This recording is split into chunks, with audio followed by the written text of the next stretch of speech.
કવાંટ તાલુકાના મોટી જોડોલી ગામે પાણી પુરવઠાની જે યોજનાઓ બનાવવામાં આવેલી છે એ યોજનાની અંદર જે કૂપા પાણી પુરવઠામાં કૂપાથી જે ગામડે જે 72 જેટલા ગામ છે આવેલા છે ત્યાં પાણી પહોંચતું કરવા માટેની જે પાઇપો દાબેલી છે ત્યાં મોટી જોડોલી ગામે એક પાણીની કનેક્શન તૂટી ગયેલું હોવાથી ત્યાં પાણીનું ખૂબ મોટા પ્રમાણમાં પાણીનું લીકેજ થતું હતું।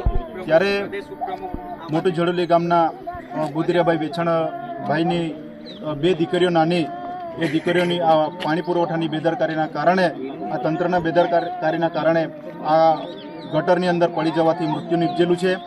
ત્યારે અમે આગેવાન તરીકે જે પણ પાણી પુરવઠાના જે પણ અધિકારી જે જવાબદાર હોય એને અમે કહેવા માંગીએ છીએ અને તંત્રને અમે કહેવા માંગીએ છીએ કે અમારી દીકરીઓ જતી રહેલી છે એ પાછી ક્યારે આવવાની નથી। ત્યારે આ એક નહીં બે દીકરીઓ ગયેલી છે ત્યારે આ પરિવાર પર શું એમની વીતી હશે એની આપણે કલ્પના ના કરી શકીએ। ત્યારે આ તો મોટી જોડોલી ગામે આ બનાવ બન્યો છે એટલે આ બધો પ્રશ્ન અહીંયા આપણને બધાને દેખાયું છે। આવા તો આ વિસ્તારની અંદર અઢળક એવા જગ્યા પર પાણી લીકેજો થાય છે ત્યાં પણ આવી ઘટનાઓ ઘટવાની સંભાવના છે। અગાઉ પણ કોઈએ ખાડા ખોદેલા છે, પાઇપો દાબેલી છે, એના કારણે ઘણા લોકોના મૃત્યુ થયેલા છે। ત્યારે અવારનવાર આવી ઘટનાઓ આ વિસ્તારની અંદર બનતી જાય છે।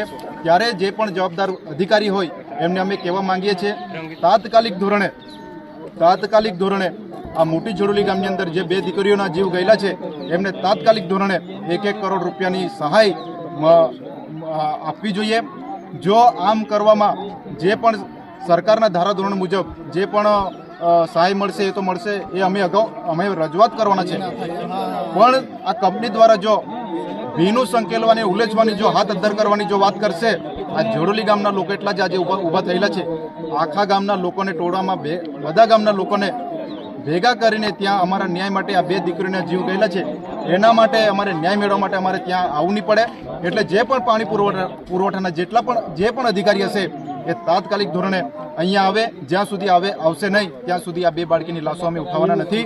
અને અહીંયા સ્થળ પર આવીને પછી એવું કહી જાઓ સહાય કેટલી આપવાના છે। અમારી માંગણી છે ગામ લોકોની અને એમના માતા પિતાની, આ 2 બાળકો ગયેલા છે એ ક્યારે આ દુનિયાની અંદર પાછા આવવાના નથી।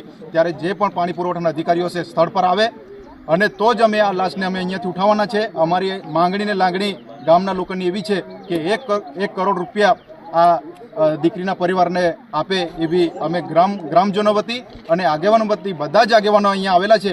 ત્યારે પાણી પુરવઠાના અધિકારીને અમે કહેવા માંગીએ છીએ। રસિકભાઈ બિલ